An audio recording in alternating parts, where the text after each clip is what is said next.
You are listening to the Wednesday edition of the Locked On NHL podcast, where we cover all things Eastern Conference. I'm Ross Levitan from Locked On Senators, alongside a very special guest. It's Brian Fisher from Locked On Red Wings. Mike DiStefano right now is sipping on a pina colada somewhere in the Caribbean, but we got you covered. All the highs and lows of the Eastern Conference. Alex Ovechkin continues to chase history, and are the Detroit Red Wings really going to run with three goalies? All that's coming up and more on today's edition of the Locked On NHL podcast, where we've got your team every day.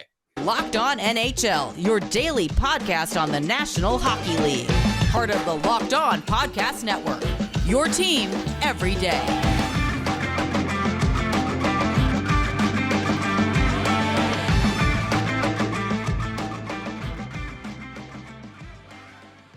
Thank you for making Locked On NHL your first listen on this Wednesday, December 14th. The show is free and available on all platforms, including on YouTube, where the best way you can help the show grow is to like every video by clicking the thumbs up, subscribing to the Locked On NHL channel, and making sure that you are staying locked on all 35 shows on the network. Yes, we have each team covered. We have the national show and Locked On NHL Prospects, which is gearing up for World Junior season, one of my favorite times of year. Brian, who's the leading Red Wings prospect in the World Juniors? Because we know Seaman Edvinsson isn't going. He's staying in Grand Rapids, right? Yeah, I mean, there's a lot of guys to look out for. I know with we had a guy on by the name of Red Savage, who is a Red Wings 4th round pick. And, he might not be the leading guy, but he's someone who's close to our hearts.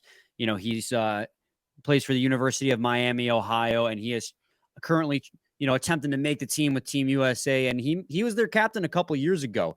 So we're hoping that Red Savage makes the team and makes some waves, because if we can get another one of those deep round picks to make the roster and make a run, that would be something very special for a lot of Red Wings fans, as we love with guys like Henrik Zetterberg and Pavel Datsyuk in our history. We much like our deeper round picks to make waves for sure.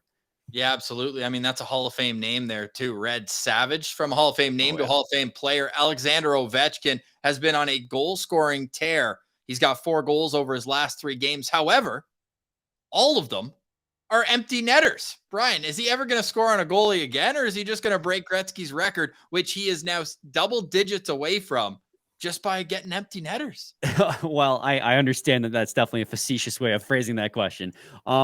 It's funny that you bring that up, because somebody brought that up as well on Twitter, and I saw that they also brought up the fact that Wayne Gretzky in his career had more career empty netters than Alex Ovechkin did at this point in his career. So when people try to discredit what Ovi is doing by saying that he's scoring a lot of these by empty netters, I feel like that's completely unfair and completely biased. And I understand Wayne Gretzky is the great one. We call him Wayne Gretzky. We call Wayne Gretzky the great one for a reason. He has all these records, but there's by no rhyme or reason can you discredit what Alex Ovechkin is doing. And he is making history. And I'll own up to it. A couple years ago, back before I joined Locked On, I had my own small podcast going. And I said, there is no way in hell that Alex Ovechkin can break this record. The pace he has to keep up throughout the rest of his career is just, it's not sustainable. And here he is. I don't care if he's doing it by empty net goals. I don't care if it's by one-timers. The fact that he's still managing to find the back of the net at this point in his career, in late 30s, is absolutely phenomenal. And I honestly hope that he breaks that. I mean, you look at that there, 797 goals. He was born in 1985. I was looking at, so today is Sergei Fedorov's birthday, in fact. And the NHL posted a top 10 career highlights of Sergei Fedorov, and one of them was with the Washington Capitals. And in that highlight, Alex Ovechkin was his winger. Yeah. And that blew my mind. The fact that both Sergei Fedorov and Alex Ovechkin have been in the league long enough that their paths have crossed. That's how long Alex Ovechkin has been a dominant force in the league. It just blows my mind. And he is, without a doubt, I think he is going to break this record with how healthy he's been, less than 100 away. And you look at, only Brett Hull has played less games than Alex Ovechkin in the top 5. Everyone else is hundreds of games ahead, including Gordie Howe, a Detroit Red Wings legend, who will be the next player that Ovi passes on his way to Wayne Gretzky's 894 NHL goals. Gordie Howe is at 801, so 4 ahead of Ovechkin, but he's 400 and 50 games ahead. So Ovechkin's goal scoring, of course, I say tongue in cheek, these empty netters, but it is funny when the empty netters are within the last 10 seconds of the game, which has happened twice in the last 3. But hey, take them however they come. This guy's scored so many beauties over his career. From the obvious top cherry was the spinorama on his backside against Brian Boucher and the Arizona Coyotes, to the one where against Montreal where he like goes off the boards and like spins to his back with the defender, goes in, falls on Carey Price and gets it in. He scored enough highlight reel goals that, you know what, take the empty netters. But I think trying to put it in my face, because we did a quarter year awards a couple weeks ago with me and Mikey, and I was like, you know what, the Washington Capitals, they've been disappointing, who, by the way, they've turned it around now. We'll touch on the highs and lows here coming up in a second. But when they were struggling, it's like you need your leader to be that guy. And without the other two guys on his line, both injured to start the season, Nicholas Backstrom and Tom Wilson, he was a little more pedestrian. And now all of a sudden that goal scoring's picked back up, and oh, would you know it, they've won all 3 games here on his 3-game goal streak and beyond, as the Washington Capitals are kind of getting back in it. Who's a team that Detroit's seen a lot this year? Is there a team that's kind of caught your attention when they come through Detroit and you've been keeping your eye on beyond just when they play the Wings? Oh man, the Red Wings have been such a weird team this year with the hot and cold streaks that they go on. I mean, when you're looking at teams that I'm keeping an eye on, one of them is, in fact, the team they're playing tonight. It's the first time the Red Wings have played the Carolina Hurricanes as we record this on Tuesday, the 13th. Important to note that. But the Carolina Hurricanes are an enigma to me. They're fantastic defensively. I believe they're second. I brought this up in our episode, but they lead the league in Corsi for percentage. Lead the league in Corsi for percentage at 5-on-5 with a percentage of 60. So that's shot attempt ratio. So they lead the league in shot attempt ratio with 60%. Yet total goals scored at all strengths, mind you, total goals scored, they are 25th in the league. They're great defensively, but it's not as if they don't get a lot of shots on net too. So they're shooting the puck a lot. I believe they're second in total shot attempts for it 5-on-5, but total goals, they're 25th in the league. And I'm trying to wrap my head around how that is even possible, that you can shoot the puck, attempt to shoot the puck that much, but not find the back of the net. And they're still an effective team. They're still up there in the standings in the Eastern Conference. So really it comes down to their power play is just not clicking right now. I believe their power play is in the 20s as well, maybe 27th if I remember from the last time I checked. So they're a really good defensive team. They're great defensively, and their goalies are fantastic because of that. Offensively, at even strength, they got 3 guys who are a point per game or better. But on the power play and on the penalty kill as well, as I believe they're 15th on the penalty kill, which is astounding considering how good defensively this team is. You know, you couldn't beat them on special teams, and that's what I'm hoping for with the Red Wings. But they are a dangerous team, not for their offensive prowess. When they got scores, they got Svechnikov. But man, do they stifle you in the defensive zone and the neutral zone. They're a team that, you know, I would keep an eye on. And of course, New Jersey Devils. Red Wings did manage to get sneak one away in the second game of the season from them, but the New Jersey Devils have blown my expectations away. Going in the season, I said it. I had no idea what to expect from the New Jersey Devils. And I think they've kind of soared past what even their own fans thought. I mean, think about what night 1, their home opener, and they were chanting fire Luff or booing their head coach, Lindy Ruff, and then, then they apologize. I love it. No, and you're completely right. I want to go back to Carolina for a second because you mentioned it in Detroit tonight on Tuesday, as this episode will come out Wednesday morning. However, this is a 6-game road trip they're on, and they're currently 4-0-1 going into the final game of it, and they got the win against Calgary at home. They've had a very road-heavy schedule, it feels like. They have a 6-game road trip right now, and after their home opener to open the season, they went on a 5-game road trip. And then they go home for 1, and then they got 2 more on the road, come back for 1, 2 more on the road. So I wonder how much that'll affect them down the stretch, being able to spend more time at home in the latter half of the season and maybe prepare for a longer playoff run than they've been getting so far for a team that in the last few years has been unbelievable in the regular season. But that 2019 conference final loss has kind of stung them. First round exit, then a couple second round exits the last couple of years since Rod Brindamore took over. But you're right. That's a team that's just built to win. They've got the steady defensive defensemen. They've got guys stepping up who maybe you wouldn't even expect to be producing the way they are. Like, who would have had Stefan Nason, a guy who was a first round pick of Ottawa way back when, but like a depth guy who's almost a half a point per game, like 7th in team scoring. We know they have their young talent coming up. The resurgence of Brent Burns has been huge there too. That's the big one. Hey, yeah, replacing like Tony DeAngelo. Say what you want about him off the ice, but he produces points ad nauseum. And then you know what? You lose him to you got him for a team-friendly deal for that 1 year as he was trying to get his feet back in the league. And then you get Brent Burns at what? How much? Almost half retained from San Jose. So paying him $4 million to produce and play as hard as he does.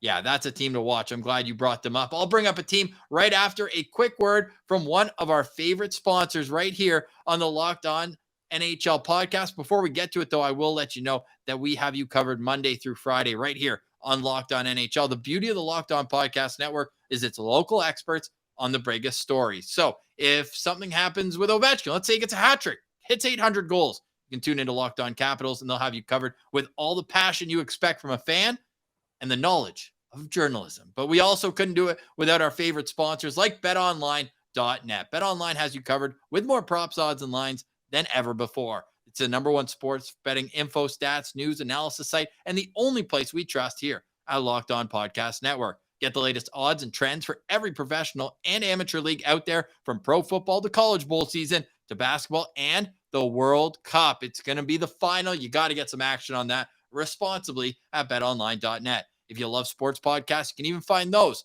at betonline.net. They're the fastest, easiest way to get your betting info. Head to the website today or use your mobile device to learn more about the trends in action.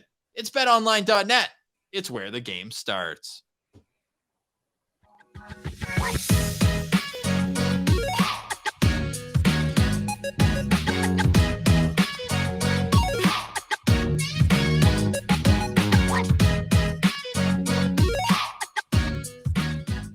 You are listening to the Locked On NHL podcast, your home for all things Eastern Conference, every Wednesday with me, Ross Levitan, who you can also find Monday to Friday on Locked On Senators, my co-host Brandon Pillar. We got our Send Central Citizens every Wednesday, and you can also join us in the postcast after each and every Ottawa Senators game. We cry together, we laugh together.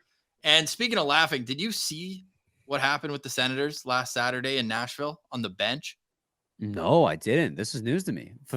Enlighten me. Thomas Chabot. I mean, this guy's been carrying this team out of the mud for the last number of years. I want you to Twitter search Thomas Chabot, Travis Hamonic, and you'll be able to watch it here as I explain, because you really have to see it to believe it. Thomas Chabot sitting second in from the bench. I think he thought he was at the edge of the bench. Very frustrated after taking a big hit. Comes back and two-hand baseball swings his stick right into Travis Hamonic's face. Like, I'm not saying he got a piece of him. I'm saying he got the whole thing. Have you been able to pull it up? I need your live wow. Yeah. What was he thinking? I don't know. Apparently, he brought many gifts for Travis Hamonic, and they're not saying what it is. But, yeah, Thomas Chabot saying that's not his proudest moment. Did he think he was on the end of the bench, not the second to the end, and thought he was hitting the glass? He just swung it right into Hamonic's face. Yeah. Thank God he already missing his two front teeth. Yeah, serious. Right. Yeah, wild moments. But hey, the Sens are actually the fourth hottest team in the NHL since the Thanksgiving break. And just to show you about how strange the NHL is with these 3-point games being handed out every night, 6-2-1 in their last 9 games. And they've improved 1 point closer to a playoff spot. 1 point, and they're 6-2-1 in their last 9. I got to ask, why'd you do last 9 and not last 10? Because that was a loss. That's what I figured. They actually lost 4 in a row. Like their Novembers might be the most embarrassing stat in sports. Last year, they were 1-10-1 in November. Now, they were also like the COVID guinea pigs. I get that. Doesn't matter. 1-10-1 in November last season. Now, I got to pull up because, I've put it at the back of my brain. I've been trying to re-rack it because once you lose 7 games in a row, it's a little bit redundant what you've done afterwards. But in November this season, the Ottawa Senators went 4-9-1. Your season's basically over in that when you lose 10 out of 14 games, right? That's what I was about to bring up too. And we did a crossover, you and I and Scotty. And we talked about the fact that going into the season, we really thought that both our teams would take a pretty big step forward. Our rosters were constructed much better. It felt like it was the upward trajectory in the rebuild. And when I saw Ottawa get off to that really cold start, I was amazed. And I understood logically internally that there's so much season left. And 2019 Blues, for instance, won the Stanley Cup after being last in the league in January. But that's the exception, not the rule. And with Ottawa, especially with how much talent they have and how much talent they brought in, Claude Giroux, Alex DeBrincat, you signed Stutzla to a long-term extension. I thought for sure that was going to be the year for you guys for the Senators to take that step forward. And while you can definitely recover, you don't do yourself any favors when you start off the season so cold. Like you need to get off the season hot to get ahead. If you're a team that you think is in a tough division and will need all those wins you can get, this is the Atlantic Division. We both see it every single game because I'm locked on Red Wings, you're locked on Senators. Every single game counts, and you need those early wins to get ahead and try to keep up with these tough teams. Red Wings, for their own merit, had a pretty honestly cupcake schedule to start the season, and they got out to a hot start and got those wins. And because of that, they're hanging in the division right now at 4th. I think you'll start to see the separation now, but those wins mattered, and that's why they're still hanging in there. I mean, it was definitely disappointing for me because I was definitely rooting for the Senators and you guys specifically, because how long has it been since you guys have had something to cheer about? The one flash in the pan was at 16, 17 with the Hamburglar. No, that was 2015 was the 2015, Hamburglar. Even further back. It's still the craziest story of all time. 21-2 to make the playoffs on the last day of the season when he was an .890 save percentage goalie in the AHL when he got called up. Mm-hmm. That's wild. But no, it was 2017 where they, I would say, had a pretty legit run. I mean, they beat Boston in the first round. That's not an easy team to beat. Say what you want. I think they were missing one of their big guns, but I mean, so Ottawa had Garrett Carlson playing on one foot the whole playoffs. And you got a Conn Smythe vote, and they didn't even make the finals. Can we also, you brought up a good point though with Boston. Yeah. I know we're kind of 27 games into the season, but I haven't had an opportunity to talk about this in a sense. Regulation losses. Could anyone have predicted this? And I don't know if you follow Jay Fresh on Twitter. He's somebody I like to follow a lot. I love his models. Okay. Say what you will. Some people think that they're a little flawed, and they probably are. It's a fan model, but his model had the Boston Bruins comfortably in first in the Atlantic Division to the point where he was even confused. And his model was right. And this isn't about his model, but the point being is I, like a lot of people, kept thinking this would be the year the Boston Bruins finally regressed. I feel like everybody has been saying the Boston Bruins are going to take a step back any minute now. But Bergeron continues to prove that he's an ageless wonder. And then he brought Krejci back. They got a new coach, brought him in, and the team is playing even better than the Toronto Maple Leafs, than the Tampa Bay Lightning, than the Florida Panthers, who were the President's Trophy winners last year. What is going on with the Boston Bruins? Yeah, and you know what? I saw their first regulation loss of the season. I was boots on the ground in Ottawa, and they scored 7 goals on them. I was like, yeah, we know Boston's like a decent team. They're 4-0 at that point coming into Ottawa. And yeah, there's some magic in the building with Daniel Alfredson being honored, full house, first game. Giroux scores on his first shift with his hometown team. That was sick. And I'm like, oh, yeah, this is a team that can be beat. Well, sure enough, it's like a month and a half later, and they have 3 more losses in regulation. And one of them, they got goalied against Arizona. Like, there's no other way to say that. Vamelka stood on his head. Speaking of the analytics, Dom L with the Athletic came out with his new cards, and Karel Vamelka is making $1 million, but as Arizona's goalie, they have his market value at 10. Holy crap! I had a great laugh at that. Listen, Vamelka has been a little discovery for the Arizona Coyotes, and down there in where are they at Temp now? That's where they want to be. No, I think that's wherever the ASU, the university is. Yeah. Which I had friends. I live in Winnipeg, and I had friends that went down. Their first game at Mullet Arena was against the Jets, which is a bit of a slap in the face. Can we just say for a second? Because Winnipeg moved initially from Winnipeg to Arizona. Yeah. And it's like you're bringing them down there. And imagine being a snowbird now, and you're in Arizona. You're like, this is what I lost my franchise to become. Winnipeg versus Winnipeg in a college arena. That's essentially what you're looking at. No doubt. And don't get me started on the Jets. We'll save that for our Western Conference Tuesday, but which you would have just heard yesterday. But tonight, first place in the Western Conference is up on the line between the Jets and Vegas Golden Knights. But getting back to Boston there with the top teams in the league, like what do you see? Obviously, both McAvoy and Marchand came back a lot sooner than many had anticipated from their injuries, and they're just kind of fitting in. It seems like that's the MO for the Boston Bruins. It's always next man up. They find these guys who play up and down the lineups. And how much do you think that's just them being so top heavy that those guys can play with anybody else?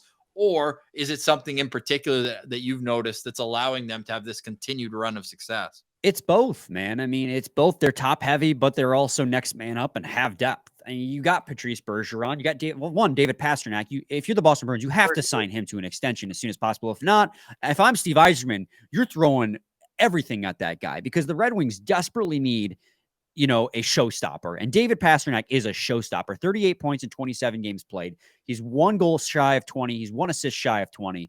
Then you got Patrice Bergeron, second on the team in points with 22 and 27 games played. He's encroaching on 40 if he's not there already, and he has been phenomenal again. Taylor Hall's 21 points in 27 games played. David Krejci, 21 and 23. Brad Marchand, over a point per game, 21 and 19 games played. Jake DeBrusk, they have so many guys that are over 20 points already in the season. And of course, Marchand's first game back was against the Red Wings, and he scored 2 goals, almost got a hat trick. I would have not recorded an episode after that one. I'd just been like, no, guys, I'm sorry, I'm sick. But even goaltending wise, they lost Tuukka Rask last year for good.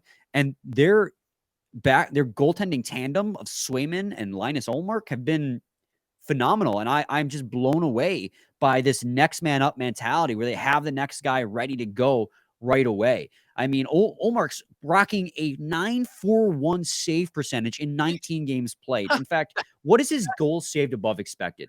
Because that's so funny, by the way, because we were talking about the Hamburglar. That's what Hamburglar's save percentage was during that run. That's how good it was. Yeah, so Linus Ullmark has the 3rd best goals saved above expected right now at 14.08. Oh, sorry. Let me guess. No, let me guess who's 1 and 2. Okay. Hellebuck's got to be there. Yep. And is it still Matt Murray? Nope. Okay, thank God. Matt Murray's down at 9th. Okay, because, he had a brutal performance against Calgary. I stirred the pot on Twitter after that one. I'm going to tell you who number 1 is, and you're going to go, oh, yeah, that makes sense.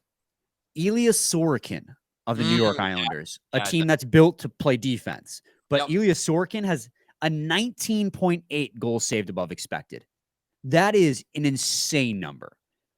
But just to throw this in there, because I know we got to move on soon, but at number 10, Ville Husso of the Detroit Red Wings. Oh, there you go. We got something going.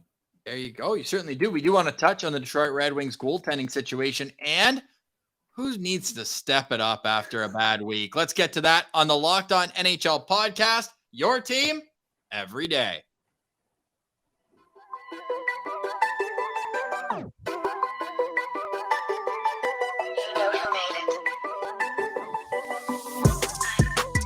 All right, you're Locked On NHL. I'm Ross Levitan alongside Brian Fisher from Locked On Red Wings. Make sure you're subscribed to Locked On Red Wings wherever you get your podcasts and on YouTube, where you can see him and Scotty Monday through Friday. You can do that as well with Locked On Senators, where I and Brandon Pillar have you covered on all things in our 2 teams. They got 3 matchups in the next couple of weeks, so look out for some crossovers coming up there. But I also want to finish the Boston Bruins conversation by saying that the hardest thing to do in the NHL is acquire a top 4 defenseman, a legit top 4 defenseman.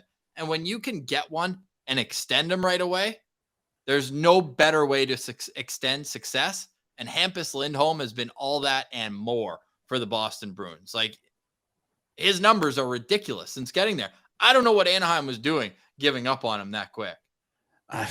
And the thing is he's not necessarily old either. So when you think you're looking at a rebuilding team, you give up the guys who you think are going to be too expensive and not young enough when your team's ready to compete again. But at 28 years old, he can absolutely be a core piece of the rebuild. I think the only thing that makes sense is he didn't want to stay through the rebuild because that is a tumultuous task. But at his age, man, and what his production is, that can be a piece. Yeah, sure, he might be 32 by the time that team's ready to really compete again. But they got some phenomenal pieces that are helping keep that rebuild from sinking altogether. Obviously, they got Trevor Zegras, but they got all kinds of other guys as well that they have kind of their young core already. They just need those building pieces around them. And of course, their general manager branch off the Detroit Red Wings tree. So they're going to be, they're looking very pretty coming up here very shortly. And I'm surprised that they gave up on Hampus Lindholm, besides maybe just they didn't want to pay the money during a rebuild, or he just didn't want to stay through a rebuild. That's the only thing I can think of. Right. Yeah, that's fair. But 28 years old, like he was just really getting into his own. Defenseman, I feel like peak from like 28 to 32. Like that's when you really want them. And I know 8 years, some people might say that's long, but Lindholm is unbelievable. And to go It's to a also, team, go ahead. I was going to say, it's also really hard to get that caliber of a defenseman in the Right. NHL. He You didn't can even get give up goal that much. scorers. Yeah. Like it's so hard to get that. It's so hard to find that defenseman who can like carry your defensive core. And I feel like he's the kind of that guy.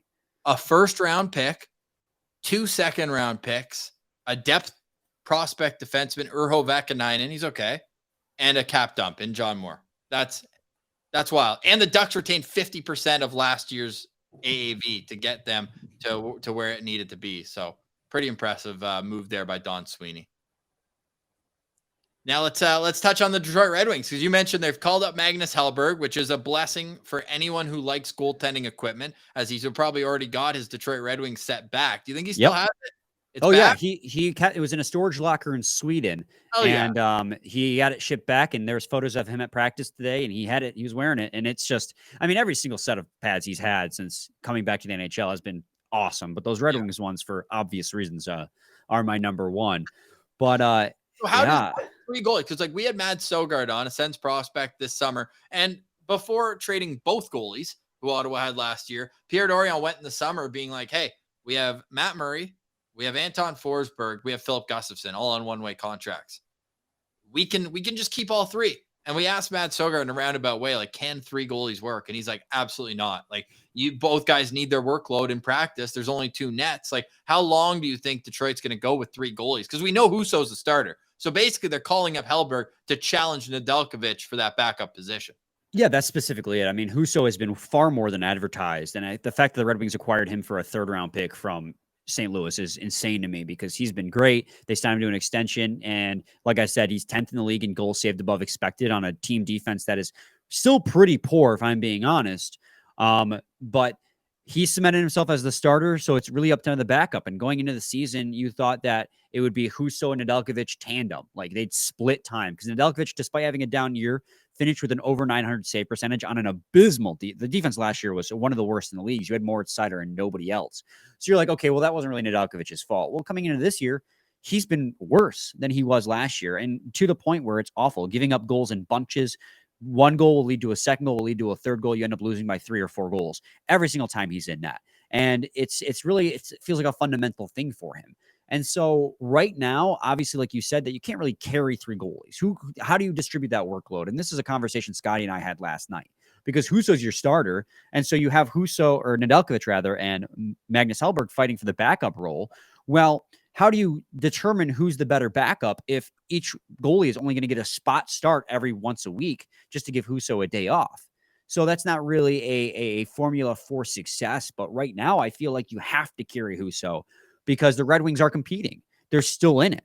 And if you want to stay in it, you have to have a goalie who you can go to when Husso needs a day off that can help you compete. And unfortunately, as I root for Nedeljkovic, I was a huge proponent of Nedeljkovic all last season and, even into this season. But if he doesn't have it, you got to give Magnus Hellberg some starts, especially you got on the NHL roster. You have the NHL roster space because you're injured up the wazoo. It's crazy how many injuries they have.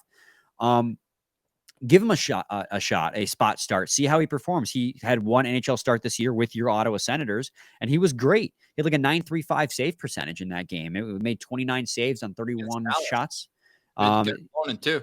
Yeah. And so I say go for it. Give him a shot. And if the Red Wings perform well with him in net, then give him another shot. And then if it comes down to Nedeljkovic hasn't played in X amount of time, send him down in a conditioning stint. Because honestly, at this point, it looks like he might need that AHL time to try and get his head right. Because I feel like a lot of it isn't just fundamental like goalie stuff, but also mental stuff. I think it's in his own head. And he's struggling right now. And Magnus Hellberg could be the savior and the life preserver the Red Wings need.